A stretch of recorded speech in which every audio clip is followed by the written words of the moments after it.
9 o'clock. It's 9 o'clock. I'll call this meeting to order.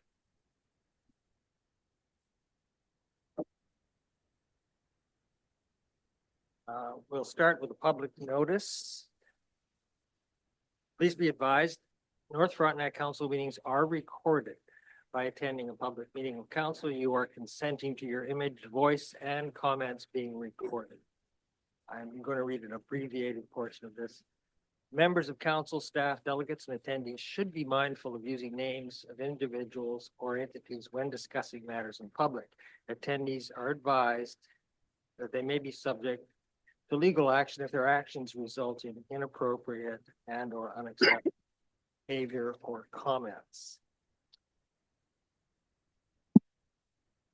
We have traditional land acknowledgement now. We begin this gathering by acknowledging and celebrating these traditional lands as a gathering place of the first peoples and their ancestors who were entrusted to care for Mother Earth since time immemorial. Do so respecting both the land and the Indigenous people who continue to walk with us through this world. Today, the Township of North Frontenac is committed to working with Indigenous peoples and all residents to pursue a united path of reconciliation. Item 3 is the approval of this agenda. Moved by Councillor Hudel, second by Councillor Hermer. Be resolved that council approves the agenda dated January 10th, 2025 as circulated. In favor? And I'm assuming, unless I hear from you, Wayne, that you are in favor in general. Item 4, any disclosures of pecuniary interest in this? Hearing nothing from Roy, we'll continue. We don't have a business profile this meeting. We don't have a presentation, but we do have a delegation. Donnie and Margie McAleer from the north end of this township would like to make a presentation to council. Would you mind coming to this table and using the mic? Thank you very much.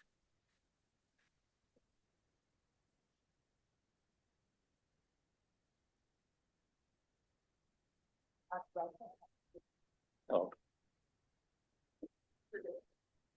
Okay. Are you ready? We are ready. Go.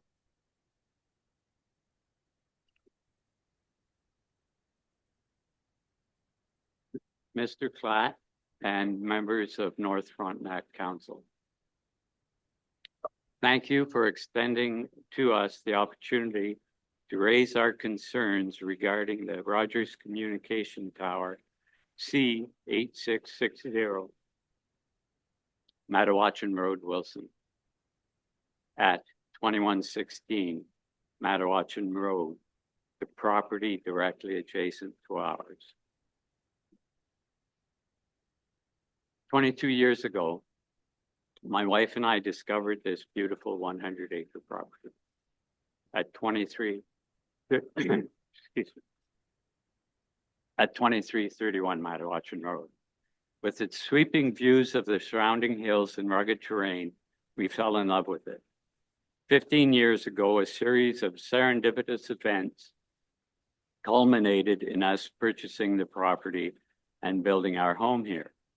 We have worked tirelessly over these years, creating extensive, beautiful gardens. Many people in the community enjoy bringing friends and family to tour the garden. They were featured in a national gardening publication a few years ago. We have made many wonderful friendships with people in this community. Can I get a drink of water? Thank you. Wasn't planning for that.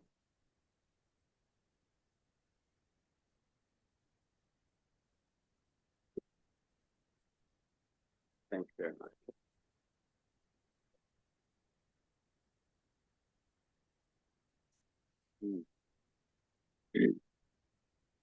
We have made many wonderful friendships with people in this community.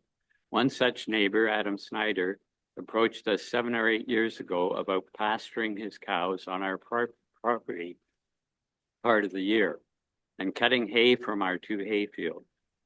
We came to an agreement that was very beneficial to Adam. So we were surprised and disappointed that he hadn't informed us of his decision to have a communications tower erected on his property, close to ours and destroying our serene viewscape. Conversation with him about this matter, after our recent discovery, has resulted in an end to our friendship and business relationship.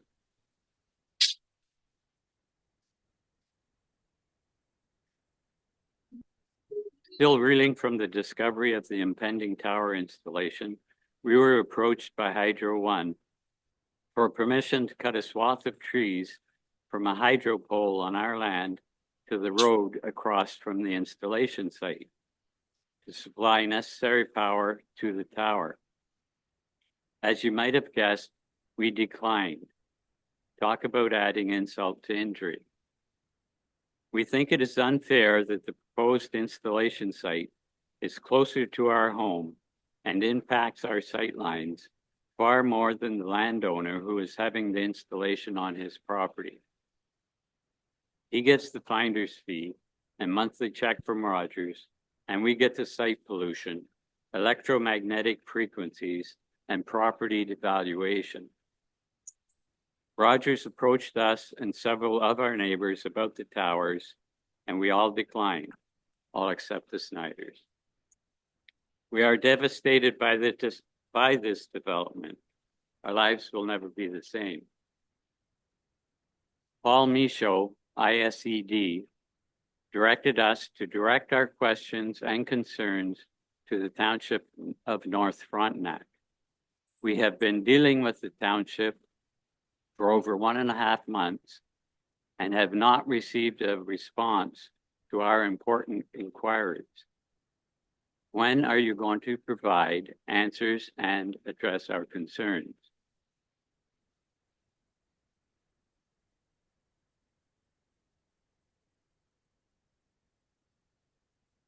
The safety recommendations for setbacks are 300 meters minimum. This installation is just over 300 meters to our front door, 100 meters from our property line.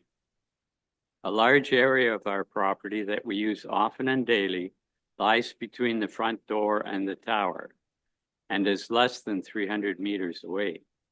This area includes gardens, outdoor seating area, driveway, workshop, garage, storage barns, and other buildings. Information we are finding online from other North American jurisdictions indicates that the required setbacks are 6 times the tower height. That is to say, there is an acknowledgement of negative health impacts. The minimum 300-meter requirement is not even scientifically based. RE property values. EORN, Eastern Ontario Regional Network website, claims adjacent property devaluation is irrelevant. There is no possible way a reasonable person could visit this property and deny that the natural beauty of the surroundings will be marred by this installation. A large part of the value related to this property is in the surrounding vistas. Moreover, addition of this and other towers will reduce the touristic appeal of the area and could have negative economic impact. Section 8.2 of the LUA recommendation report states that Transport Canada verifies that no light is required on this tower. This directly contravenes Transport Canada regulation and is proof of this report's fraudulence. Moreover, council needs to be aware, we have been advised the contractor hired to conduct this study and render this report has been fired for undisclosed reasons. Section 8.1 Consultation Participation Summary states that 9 adjacent landowners were notified and that none responded. This is categorically false. We have forwarded a letter signed by 6 adjacent landowners verifying that they received no such notification. Further evidence of a fraudulent report. ISED regulation CPC-2-0-03 states that the public consultation is a requirement, a must. We were not notified about this tower installation, and none of our neighbors were notified. This is a fundamental requirement of the process. And none of our neighbors, as such, these recommendations are based on a fraudulent report. We therefore insist that the original LUA report be struck and the review and assessment process be restarted for Rogers Communication Tower, C8660, Matawachen Road, Wilson. If we are not advised about your decision regarding our request by February 17th, 2025, then further communication from us will be through our legal counsel. We are advised that you cannot legally move forward with this project when the preliminary checklist was not completed accurately and honestly.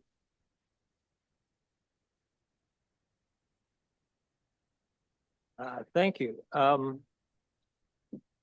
Before I ask for comments from council, I want to say that our CAO has corresponded with you, has not answered your questions necessarily, but that's simply because he cannot. He doesn't have the knowledge or the authority to do so right now. This matter will be considered in detail by council later in this meeting in a closed session. So right now, I don't feel that we can intelligently respond to your questions. I think we probably can after our closed meeting. And after that meeting, you will be the first to know what we decide. Can I just say something else? Sure. What I've seen in this whole process is deferral, denial, and delay. We've been deferred to ISED, from ISED back to the CAO. We have been denied. We were told in an email from the mayor that we're not permitted to ask questions. And he then denied that we're going to get any answers. Now, in regards, from my point of view, I see it as a lack of accountability. If I put up a building on my property without a building permit, I'm accountable for that. And you can send someone to demolish that building. But when you don't do your job, when you don't consult with the adjacent landowners, where's the accountability on your part for not doing your job? I didn't get a permit. I lose the value of that property. You hire someone to come in and demolish it. I'm accountable for my costs. And you're accountable for the cost of destroying it.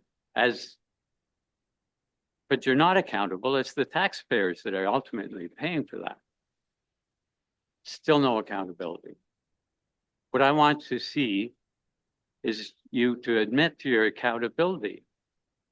It's your responsibility. It's a must for you to notify the adjacent landowners and get the response. See, that's not quite true.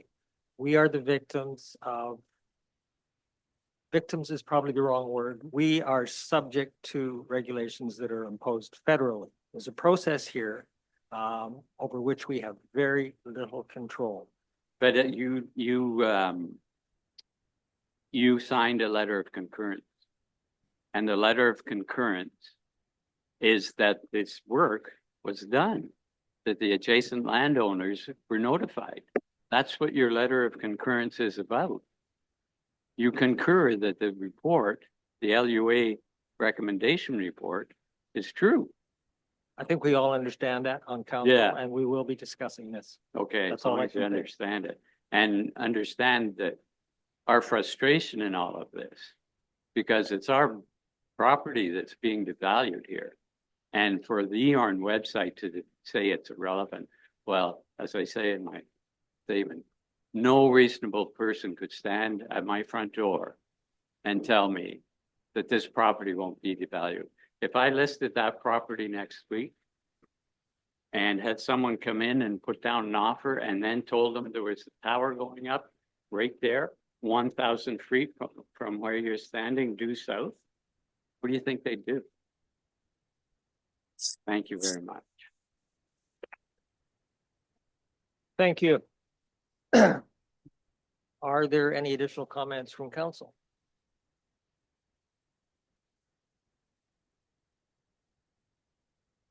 Seeing none.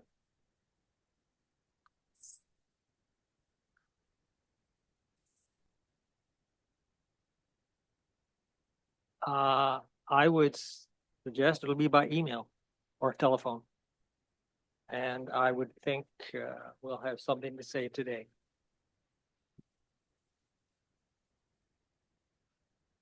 The motion, please. Moved by Counselor Hurmer, seconded by Counselor Hudel. Be it resolved that council receives for information the presentation from Donnie McAleer regarding the lack of public notification of the communications tower located on Matawatchin Road, and thanks him for his time spent today. And the council instructs the CAO to provide a response to Ms. McAleer addressing the points raised in his presentation. In favor? Passed. Thank you. Item 8, the adoption of minutes from the previous meeting.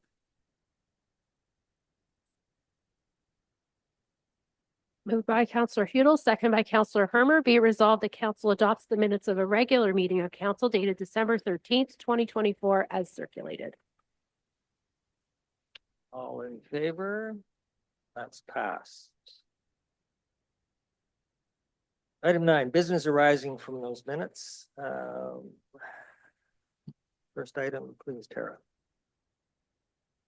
Moved by Counselor Hurmer, seconded by Counselor Hudel, whereas at the meeting held November 29th, 2024, council passed resolution for 2024 to approve providing $2,000 to the North Frontenac Food Bank annually, and that this be added as an exemption to the community grants policy.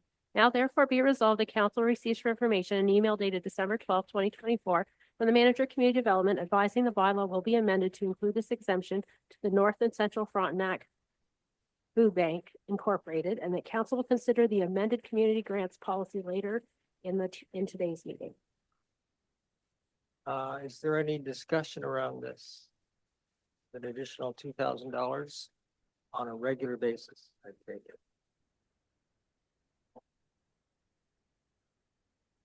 Call for a vote. All in favor of this? Pass. Just like that. Item 9B. Moved by Counselor Hudel, second by Counselor Hurmer, whereas at the meeting on October 25th, 2024, council passed resolution 35524, receiving for information a letter dated October 4th, 2024, from the Municipal Policing Board with the 2025 annual billing statement package with an increase of $178,294 over last year.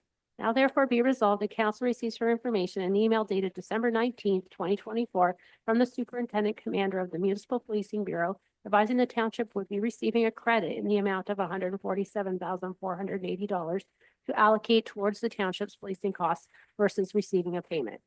That as a result of this information, the 2025 budget has been updated to reflect the building change versus receiving payment, and the treasurer has incorporated the change with no effect to the tax rate and approved final tax rate bylaw. Kelly, could you explain how this changes? It's so we now get a credit. We're not getting a check. We're getting a credit on the bill. And you had planned originally to split that credit over 2 years. How does this change that? So what they did is they revised the bill. So the amount, sort of the 2023 amount has been reduced. So there still is an amount that's 2023 reconciliation. And then they've also revised the actual billing for 2025. So originally we anticipated the 2023 was around 60,000. And we were going to take that from our year-end surplus. That amount is now around 10,000. So we're taking less from a potential surplus for the end of 2024. And then we have our 2025 billing that's been revised. And when we thought we were getting a credit, we anticipated on putting 63,000 away for the 2026 billing. And so it'll only be 32,000 going for the 2026 billing. So you've adjusted the taxation of the budget for 2025, but it does not affect the levy. Is Yeah, that so I right? adjusted that budget page, so there is no impact to the levy, just to reflect what's actually going to happen. Any comments from council?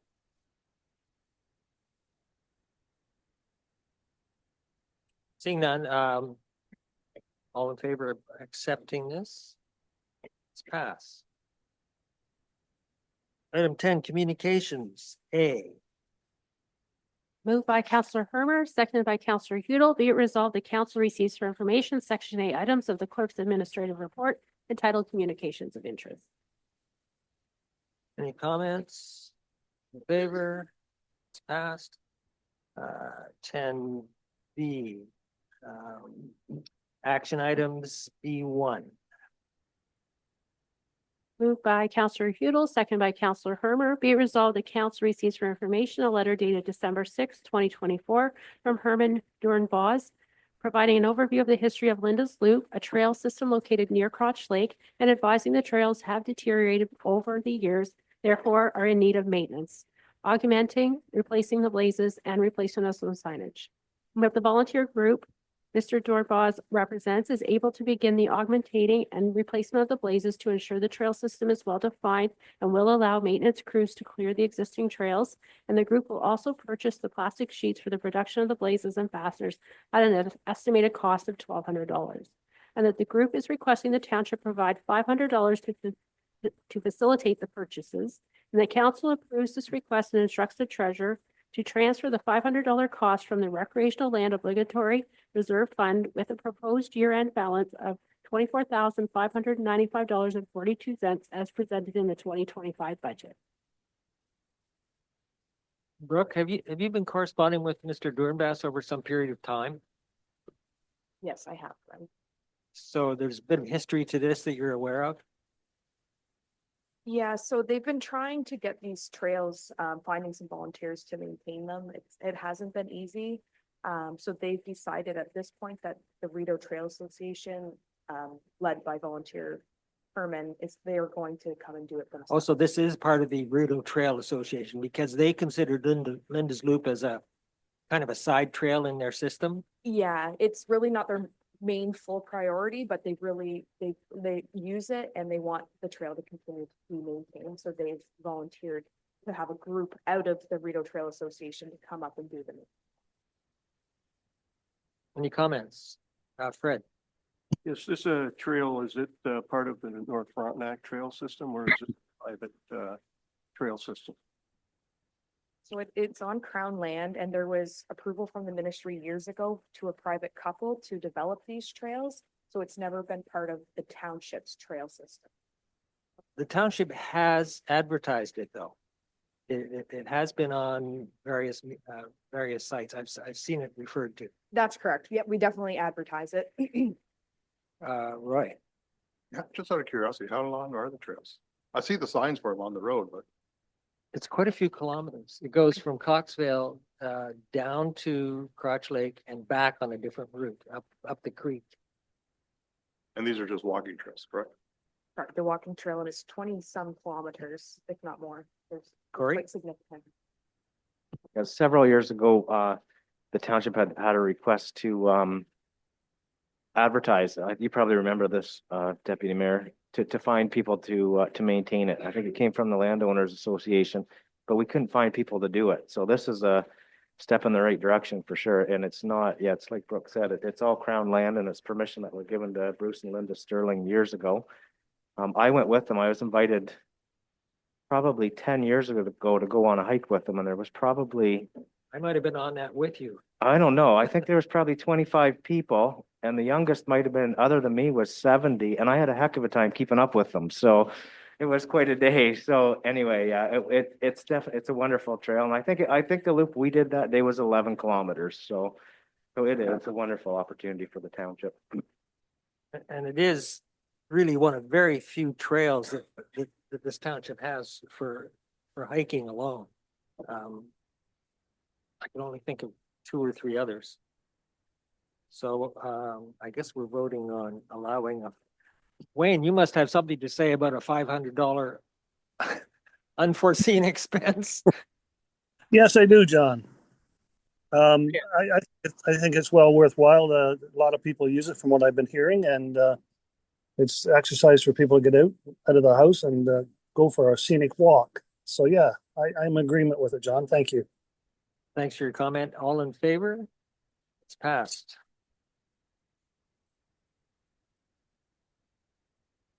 Moved by Counselor Hermer, second by Counselor Hudel, be it resolved that Item B1, B2, I'm sorry. moved by Counselor Hermer, second by Counselor Hudel, be resolved that council receives for information a letter dated December 18th, 2024 from the Yampa Community Center Association executive registering their disapproval of the new hall booking system and the lack of process to create the system. That the executive group is advising their preference is to use the past hall booking system with events and programs posted to the Yampa Hall calendar website. The council directs the manager of community development to provide information at the next council meeting regarding the public meeting referred to in resolution 17524 and address the concerns raised in the letter regarding lack of communication regarding the implementation of the current booking system. I guess I brought this forward, so I have to represent this case. And we have one member of that executive here, Marilee Seitz is here. We already had a meeting about using the new process. The new process was voted on by this council back in February of 24. And it was described accurately as a new set of software that would allow the township to monitor bookings. The trouble with, from my point of view and from what I understand of the Yampa group's point of view, the process was initiated by needs that were identified primarily at Clare Mill, which had a different arrangement for booking and charge. For many years, the Yampa Hall has had an in-house booking and charging system that worked very well. From their point of view, this new system was an imposition, and it was not done with consultation. We already had a meeting describing how it works, that's fine. But the Yampa group wishes to continue using the system for charging and booking. They've always used it. It works well. They can continue using that system and communicating with the township. It probably keeps this office just as quickly up to date as the system being proposed. So the request is simply to allow the Yampa Community Center to continue using the booking system, which it has traditionally used. I don't know if this needs a resolution or an informal discussion between Brooke and that group. I'm not sure how to handle this. But the resolution says something about resolution 17524. Is that, which one is that?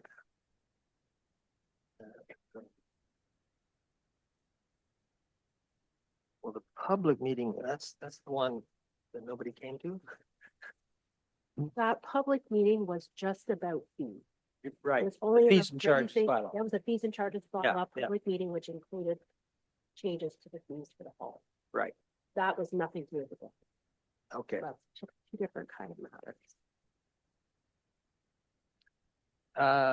Mickey. Well, I think it's important that we respect our volunteers. If they're happy with the system that they've been using and it's worked well, I think we should let it remain that way. Thank you. Fred, do you have a comment? Yeah, we had a training session because I came to it. When was that, Brooke? 3 weeks ago? December Yeah, it wasn't 3rd. that long ago and a bunch of us come. I don't know if, you were there too? Yeah, I thought there was some people there, yes. Was that helpful at all? Can I answer? Mary's not supposed to speak. I can give you relief to speak briefly.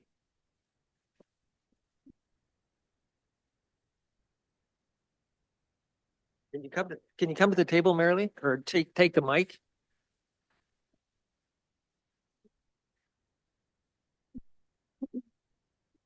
So the question is, was that meeting useful? It was useful if we were going to have to use the new booking system, which in our situation is going to create more work for us than the current system.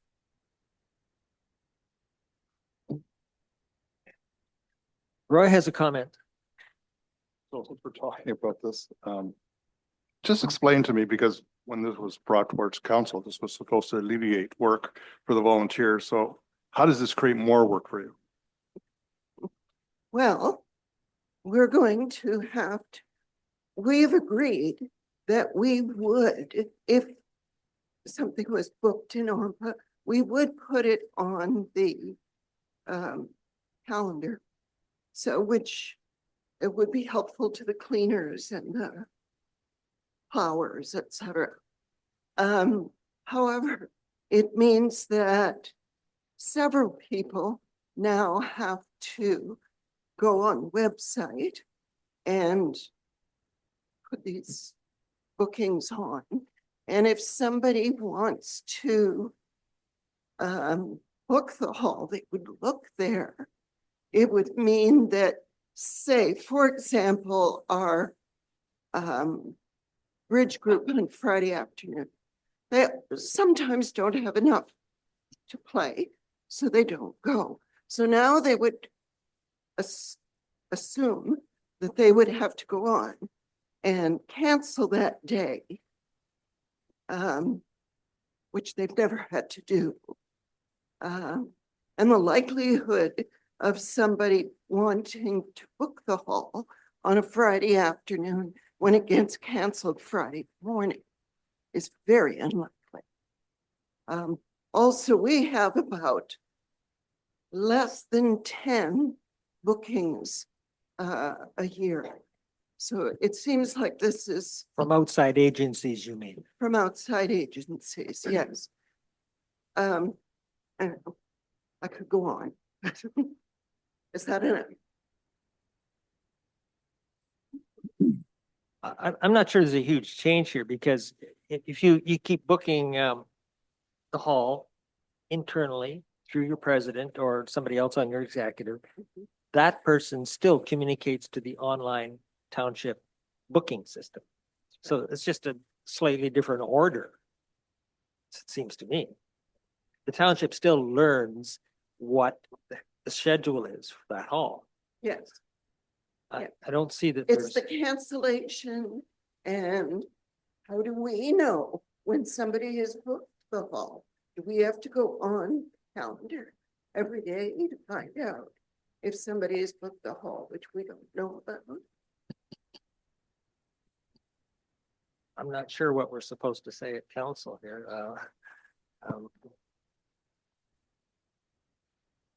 According to the resolution, Brooke is supposed to provide some information by the next meeting. Is that correct?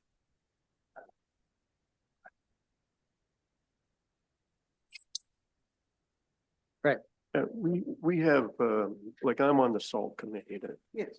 Central and North Frontenac, SALT, senior law enforcement together. a lot of times we like to book the hall too. Now, we're an outside agency and we're not part of the Humboldt Community Center, so our recourse is, sometimes it's easier that our people can communicate directly with Brooke if we want to use the hall for a presentation. The way you're talking about it, if we wanted to use the hall, we would have to get a hold of you as well. So, for us, it's a little bit easier to go through Brooke. Well, it's much simpler if you just went through us. It'd be much simpler if you just went through us. I think we've It'd been be doing, simpler for us. yeah, we've been doing it that way, but, you know, right now, one of the ladies that's in our group is communicating directly with Brooke for booking the hall. Like, we want to keep our program happening in North Frontenac and Central Frontenac, and we're trying to spread our presentations around as much as possible. I think I'm going to suggest at this point that we receive this for information. We've learned that there's a bit of an issue and that we simply ask the Ompa Community Center executive to work something out with the recreation manager. I'll leave it at that.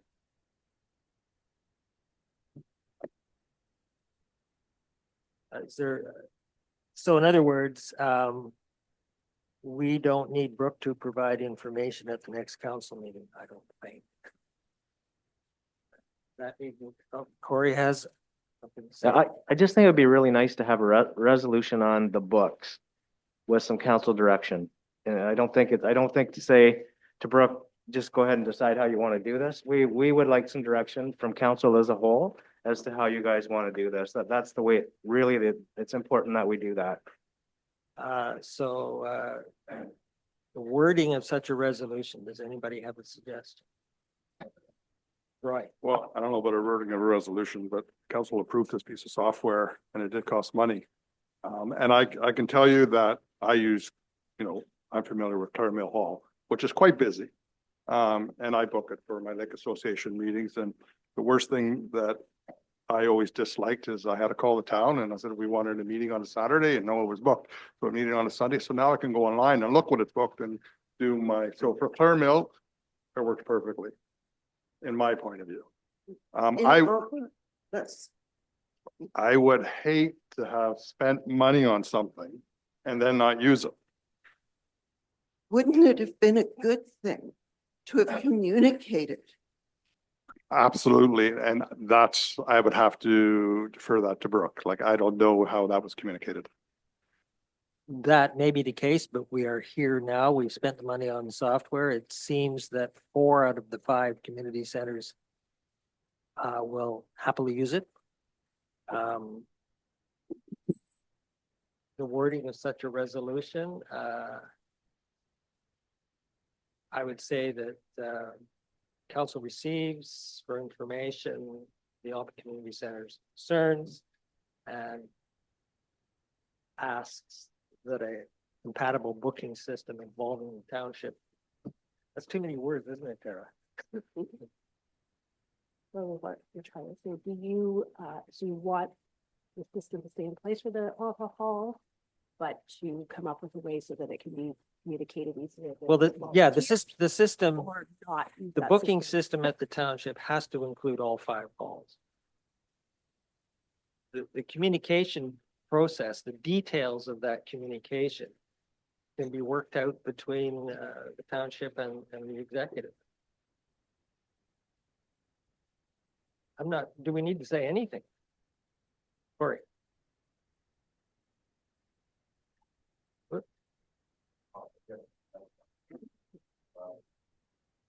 So can this system can it be dual or no?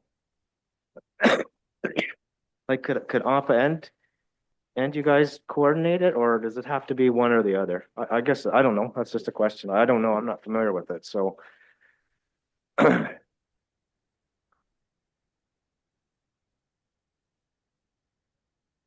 Okay, there I'm on. So what Mayor Lee's suggesting is possible for sure. The only concern I see is it's not the same system for all the 5 halls. which if council's okay with that, that's okay. But for people booking the hall, so for 4 halls, you go online, you book. For Ampa Hall, then you would follow a different process. So then I would be trying to communicate to the public how that's done. So we've started using the system.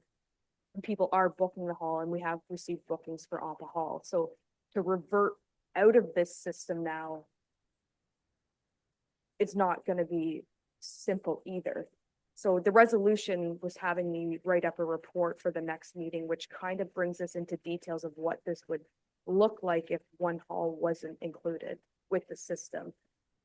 I think they either need to be involved in the system or not involved in the system.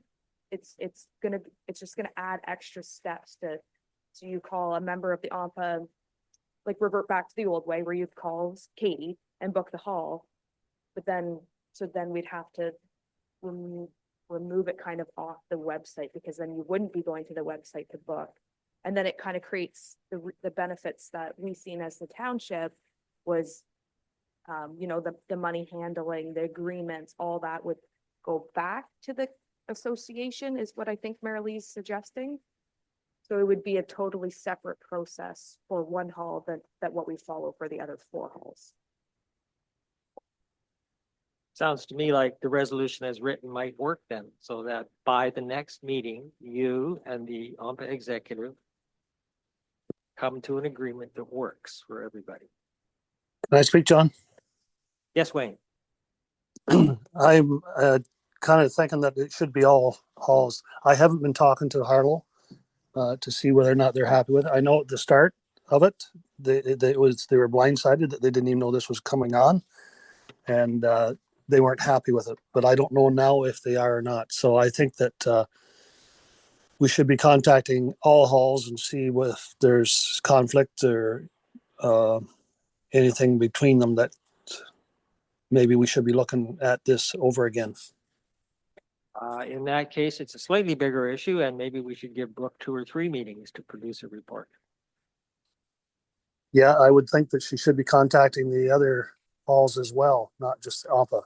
This should be across the township, my opinion. Well, in general, I can see why the township is interested in having a central booking system. It makes it easy for an outside agency to look at the township and see 5 halls and know exactly what's available when. On the other hand, we have 5 halls, 5 communities, 5 very different cultures, all within this township, all with histories, and it's not necessarily reasonable for the central bureaucracy to impose a new system on everybody. Let's work something out that works.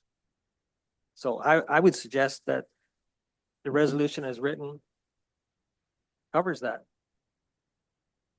Any comments? Except change it to not the next meeting.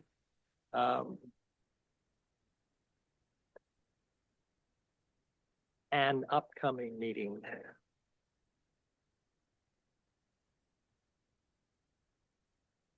Read that, just that last little portion, Tara. I think it's going to be documented what meeting it's going to be at. Oh, all right.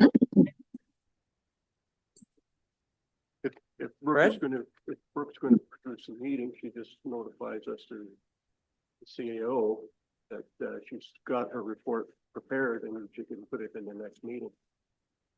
Well, Wayne's suggesting we should book such a meeting now.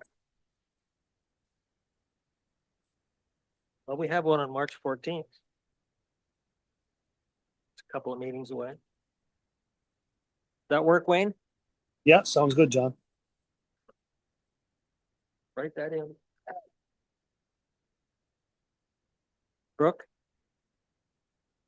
I'm just a little concerned that if we wait till March, that we're using the system currently, and if something is going to change, I don't want this to be any more confusing to the public than, as long as I have time to meet with each committee, I would like to not wait till March. What do you suggest then?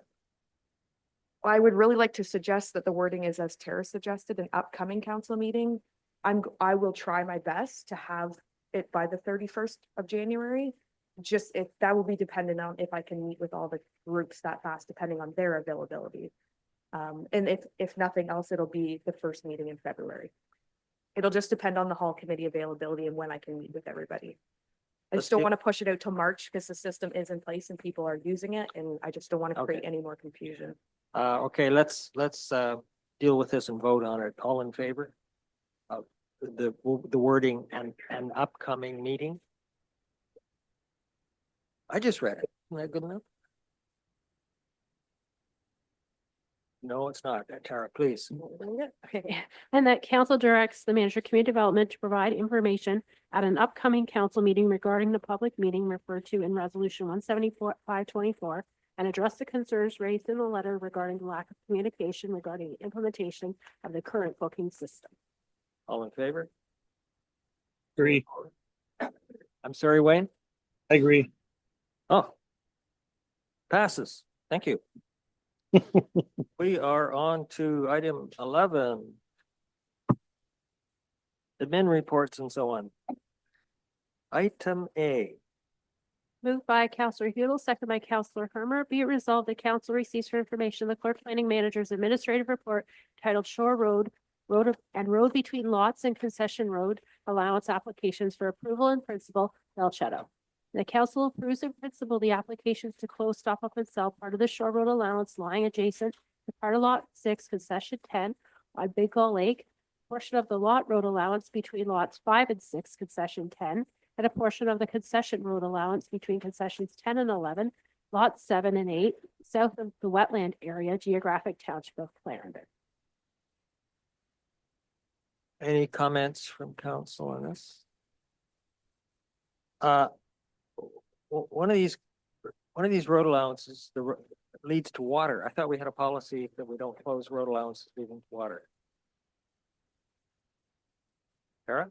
That's correct. It's just in extenuating circumstances. I don't know if Councillor Good wants to haven't put any comments in of when he went out to look at it. This is a very remote property. There are no roads leading to this road allowance, like drivable roads leading to this road allowance. A lot of that's put in place because of access to for the public to get to the lake.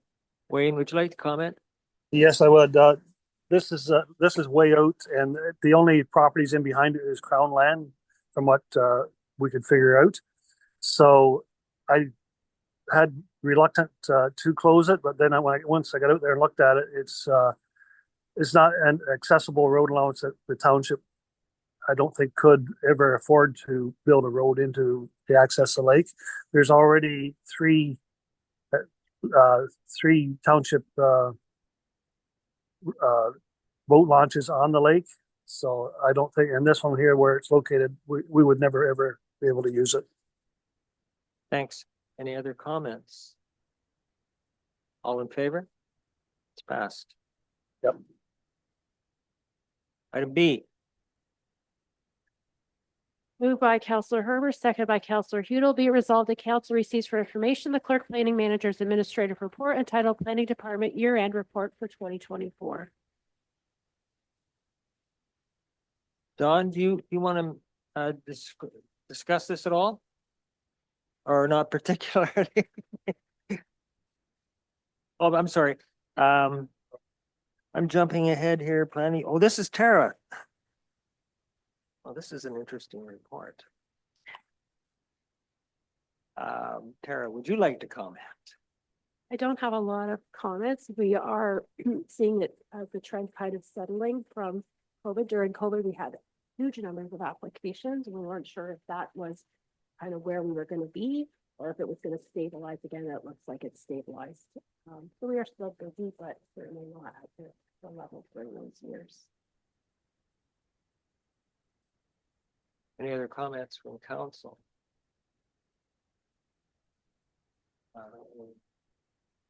Roy? Am I reading this right? Is it pre-consultation meetings? And then the data for that is below, correct? So 2022, we had 55, 2023, we had 35. And then 2024, we went down to 3. Yes, and that's because we've been able to do the consultation. We've had a lot less complex applications. So the ones that are standard generally what we're dealing with are minor variances, which are generally within the water body. We've been able to do that through telephone calls with township staff and email. We haven't had to involve the planners in the pre-consultation. So that's why we're seeing that. So previously we were taking, every application that came in was going into pre-consult involving the planners. At this stage, we're only taking out the pre-consult with the planners, when they're more complex. So it's a good. A good thing. Yeah. It is. Yep. And when the community planning permit system comes in, is that going to change some of these stats, Tara? It will, because what will happen is some of the stuff that's currently being done through minor variance and requests for permissions will be able to go through the planning permit system. In fact, we won't even have minor variances at all. What will happen is we'll have a permitting system, and some of those permits will require committee of adjustments approval. So there'll be, my understanding, and until it's in place, we won't know for sure, but my understanding is there will be permits that can be approved by staff. There'll be permits that can be approved by the committee of adjustment, and then there'll be permits that must be approved by council. So it depends on where you're, so very similar to now, except having the staff piece. You know, the minor variances go to committee, which will go to committee. The zoning amendments from the council, which are the ones that are bigger, like zoning level, will still come to council, but there will be some very minor that will be approved by staff based on the criteria in the bylaw. So when that's in place, you expect the workload for the committee of adjustment probably to go down a bit? I think we'll see maybe a bit, because there will be those few variances that will just be approved at the staff level. So those few may get taken out of the committee and staff delegated. And then it will depend on trending how much development we have that require variances. But yeah, I do see some workload change. Thanks. Any comments? Roy has a comment? Just looking at the financial impact, so total of 54,000 was collected. And we have an agreement with the county for 98,000, so we're in a deficit. At it. Always like that, correct? Yes, we've always been in a deficit. Even, I mean, I can't speak a lot to when we were prior to the county, because I was just in a pretty low level position at that time. So I can't speak to how that's changed between the two different, but the services that we get from the county cost more than what we can collect in fees. Some of what we're getting from the county that we have to remember too is township initiatives. So when we're doing the accessory dwelling unit policies, we're doing our zoning updates, we're doing township initiated applications. That's all stuff the county is doing.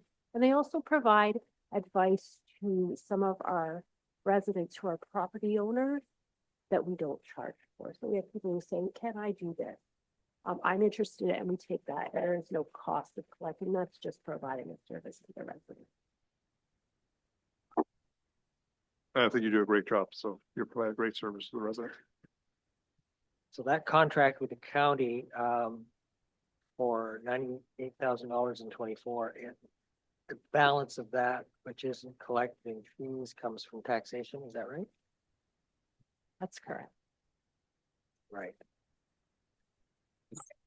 All in favor of accepting this report?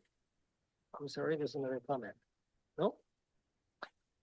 All in favor, it's passed.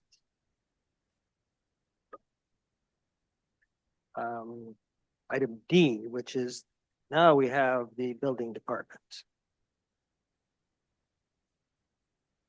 Oh God, I'm having trouble here. No, I need to get Tara to print my copy in color. That's the problem. Manager of Community Development, Senior Community Grant.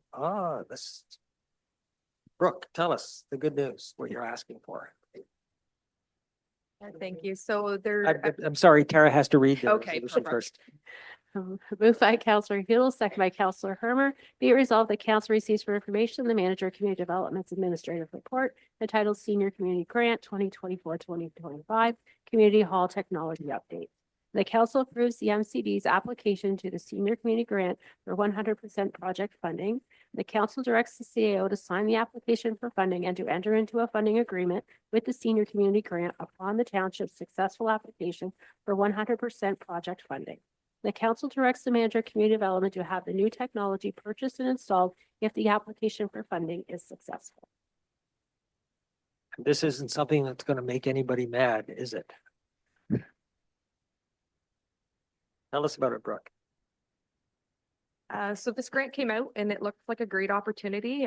So through our strategic plan, we're looking at, improved use of our community halls and also providing opportunities for, public presentations, seniors. The grant rolls around seniors. So some of our, say, for example, the SALT committee, they would have access to use this TV and microphone. So my recommendation is that we apply to purchase 5 smart TVs and 5 speaker systems with microphones, just the portable ones, so that each hall, anybody can have use of the smart TV and the speaker system for their use. Any comments? Fred? Yeah, I know that Snow Road has quite a good system where you can plug in a computer and it goes to a projector that's mounted on the ceiling. So this smart TV would replace the need for having a screen in that system. Well, the projector system gives a larger image possible Yeah, than a it does. TV screen, but Yeah. it's the same function more or less. More or less the same function, other than the TVs have more capability of what you can do. So you can, stream right from them. It would look pretty similar to what these TVs are in here. They'll be quite large. You could host meetings through them. You can go on YouTube. You could also then plug in a computer to it, or it just provides with more functions than what a traditional projector could do. In favor? Passed. I think we're on D, which is the building department. Dawn, would you like to describe this at all? Moved by Counselor Herber, second by Counselor Hudel. Be it resolved that council receives for information the Treasurer's Administrative Report entitled Building Department Annual Construction Activity 2024. So our report there, thank you for council for having me, and the report says that we've made 15% increase in building permits, which is really good because a lot of our friends to the south of 7 have had a downturn in permits, and because of interest rates and this and that after COVID. We were able to have a really good fall starting in August, actually. We almost did twice what we had in the first of the year, so I'm really unhappy with the numbers this year compared to some of my other building officials in the area. Comments? Yeah, I mean, I look at the data in 2022, 148 total permits collected. That was during COVID when everybody was moving up here and that. And we're at 148 again in 2024. I mean, yeah. What, do you have a reason for that? A lot of our people are selling their houses in the cities and coming out to our area to live or work from home out in the cottages and stuff. Our cottages are not cottages anymore, they're homes. And $1 million ones at that. And it's quite positive for North Frontenac to have this coming, and it's worked well for us. And a lot of I know when I first came 2.5 years ago that some of our cottage roads weren't even plowed, and now I'm getting into a lot of our roads now that are maintained like by the cottagers. So I know we're a little early for Stats Canada, but maybe Kelly would answer. Are we seeing a larger increase in population over the last couple of years compared to other communities to the south of us or north of us? So based on our last Stats Can report, we definitely had the larger increase. Until they do another review, we don't have any data to indicate that. I mean, certainly by the traffic and the flow and just hearing what's going on in the community, I think we're still seeing some. Also with the permits, we have the septic now, which we didn't have in 2022. There's very interesting realtors report in yesterday's Frontenac News that some of you may have read describing, 4 townships, south, central, north, and Addington, and the average house value in North Frontenac is surprisingly high, and that's because what you referred to, Don, I guess, is $1 million waterfront homes. We are a target for the somewhat wealthy because we're endowed so well with lakes. That seems to be the reality that people are recognizing. Fred. Yeah, I always like hearing that we're increasing the population and people are moving here. And the people that are moving are coming from the city, like people from Toronto. They sell their homes, and any home in Toronto is over $1 million. So somebody can come up here and buy a real nice spot and still have money left over. And it's very attractive that way. I think that's probably the best thing for us right now. I'd like to see more development here, and I think we have a lot of room where we can develop more. And it does not necessarily have to be on water either. That's right. I think there's some real nice spots where you can off out in the woods somewhere and develop places like that. Don, could you describe why the construction value is down a bit in 2024, but the permit revenues are up significantly? We changed in September of last year, we changed our thing when septics came in, we changed our bylaw, building bylaw, and the septic fees have helped a lot with our revenue here in the municipality. I've always been qualified in septic for my whole career, so it's been a benefit to North Frontenac to have taken septic on. It's a cleaner process for everybody, so it's in-house. And I know that the installers are quite enjoying that, so they're not driving, down to South Frontenac to get the stuff. Thank you. All in favor of receiving, you want to say something? You had mentioned in the report about the changes in the building code in 2025, I believe. How is that going to affect, and it's just a layman's term, like, is it going to be an increased cost to builders or? There's always an increase when you change the code. It's a matter of the free trade agreement is how it all came to light. So we need to change our code maybe 2 or 3 times to be able to catch up to the national code. As a benefit to the North Frontenac, I'm actually qualified in the national code, have been for quite a long time. So I know the code that we're going to. It's a transition period that we have to do through Canada, the United States, and Mexico. And it just makes it cleaner lines because we have so much free trade going back and forth between the countries that the lumber sizes and qualities and stuff and the CSA approvals and stuff are more in line with our neighbors. Do you supply that information to the contractors here? So I've taken a course already in Ottawa. Corey was able to get me right in there right away, and I was able to get that. I was the only one in the area that actually has this course. It's put us a good jump in North Frontenac to have this course already. And they gave us information and stuff like that. The ministry's been a little slow in giving this. We were able to get a building code right away. I think it was September before, and I were able to get this code. So I was able to take this course early. So it's helped us a lot. So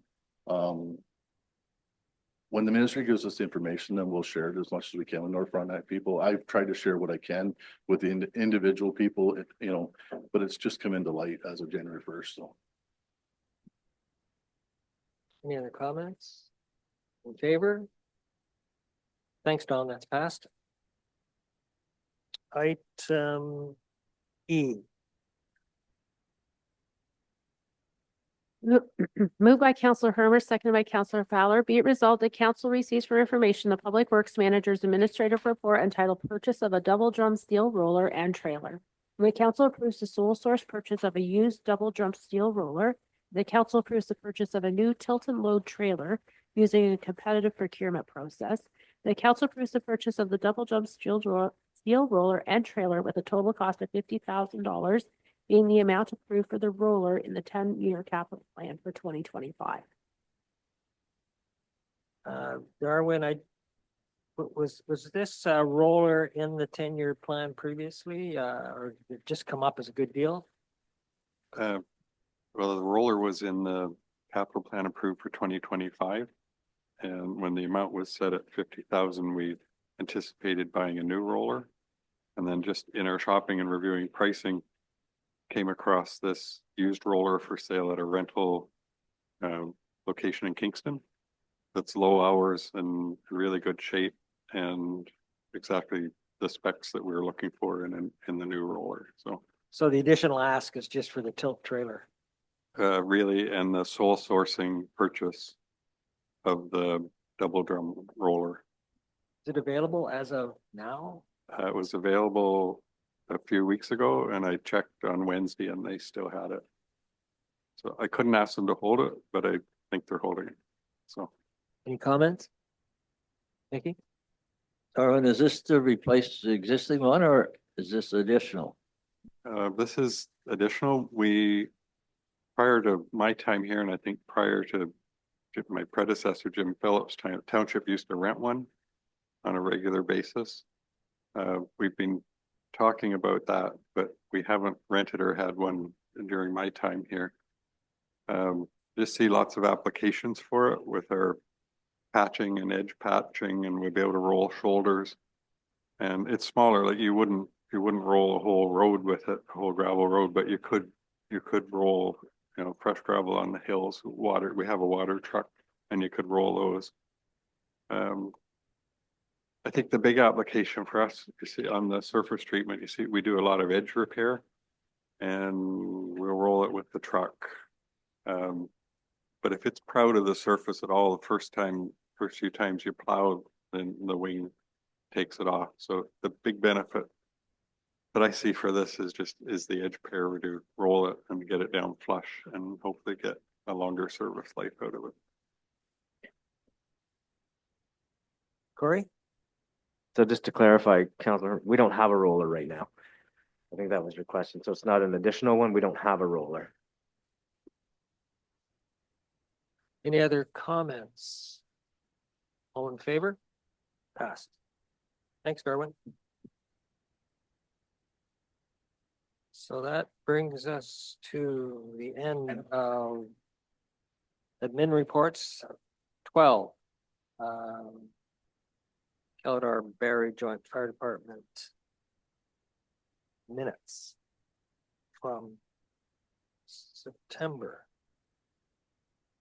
Moved by Counselor Fowler, second by Counselor Hermer. Be it resolved, the council receives for information the minutes of a meeting of the Keldar Barrie Joint Fire Committee held September 12th, 2024.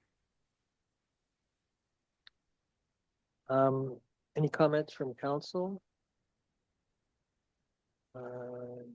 Adam, do you have something to say about this or not particularly?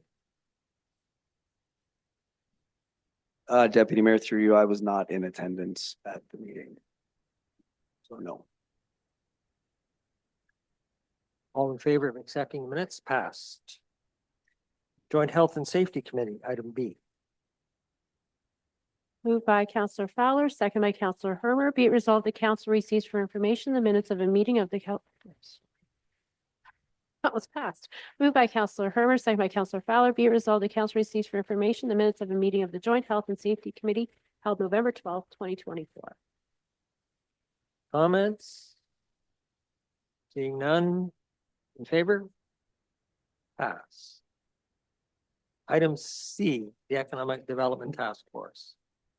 Moved by Counselor Fowler, second by Counselor Hermer. Be it resolved, the council receives for information the notes of a meeting of the Economic Development Task Force held December 10th, 2024.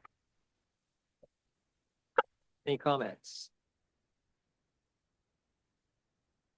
No big spending, hidden items here, so seeing no comments, all in favor? Pass.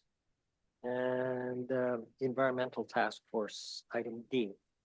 Moved by Counselor Hermer, second by Counselor Fowler. Be it resolved, the council receives for information the notes of a meeting of the Environmental Task Force held December 17th, 2024. Any comments? They're awfully interesting meetings. All in favor? Passed. That takes us to item 13, giving notice of motion. Seeing none. No motions, written notice of which has been given. Item 15, council verbal reports.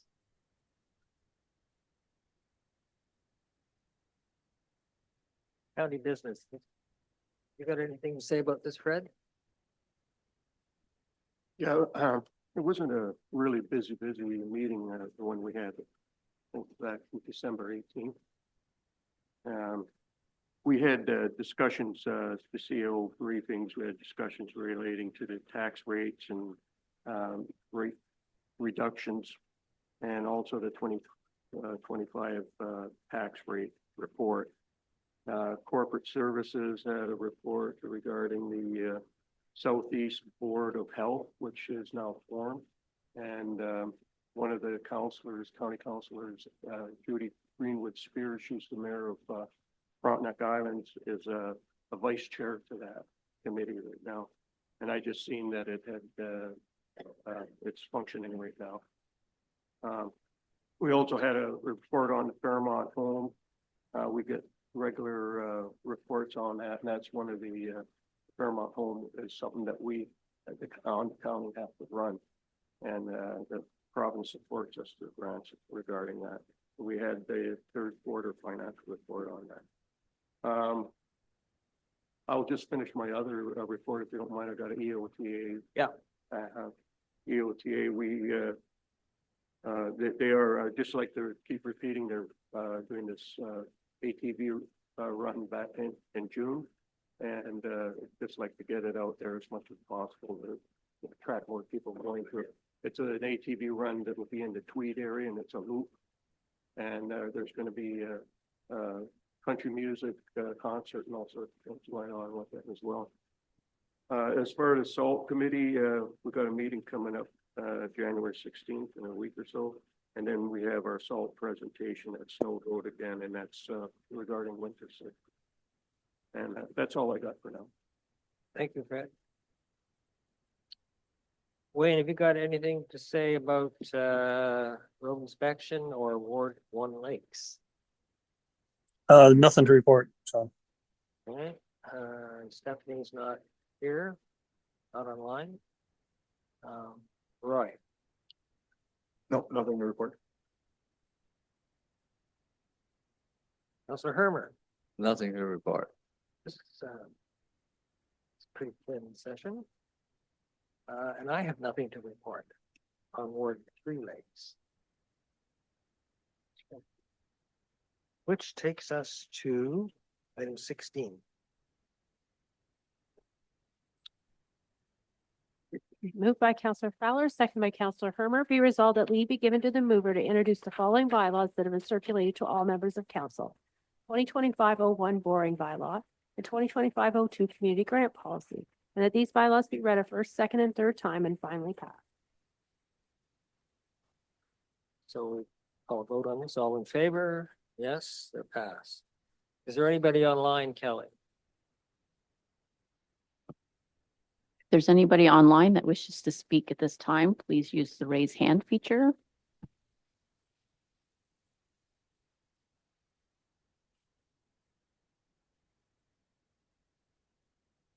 Seeing none.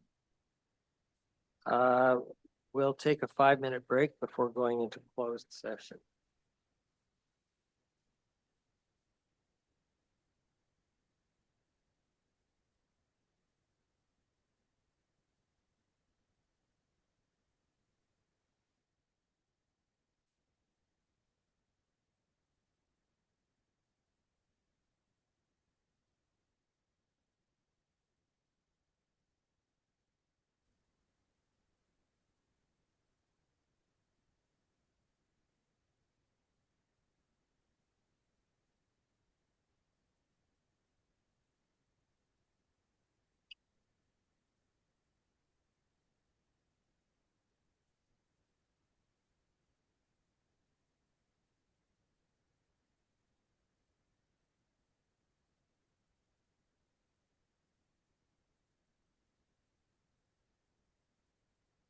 So we've returned to open session.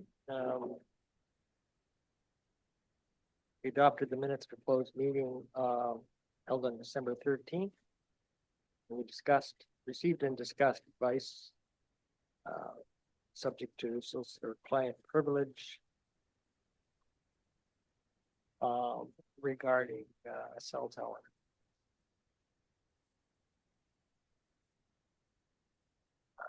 Tara will now read the motion coming out of that closed session. Moved by Counselor Hermer, second by Counselor Fowler. Be it resolved that council instructs staff to complete further research on the cell tower to be provided to council at the January 31st council meeting to assist them with the decision, including solicitor's advice. Favor? It's passed. Confirmatory bylaw. Moved by Counselor Hermer, seconded by Counselor Fowler. Be it resolved that bylaw 2503, being a bylaw to confirm all actions and proceedings of council for its regular meeting held January 10th, 2025, be read a first, second, and third time and finally pass. Favor? Pass. Item 21, adjournment. Moved by Counselor Fowler, seconded by Counselor Hermer. Be it resolved that council adjourns the meeting at 11:18 a.m. until January 31st, 2025, or at the call of the chair. Favor? And that's passed. Thank you, everyone.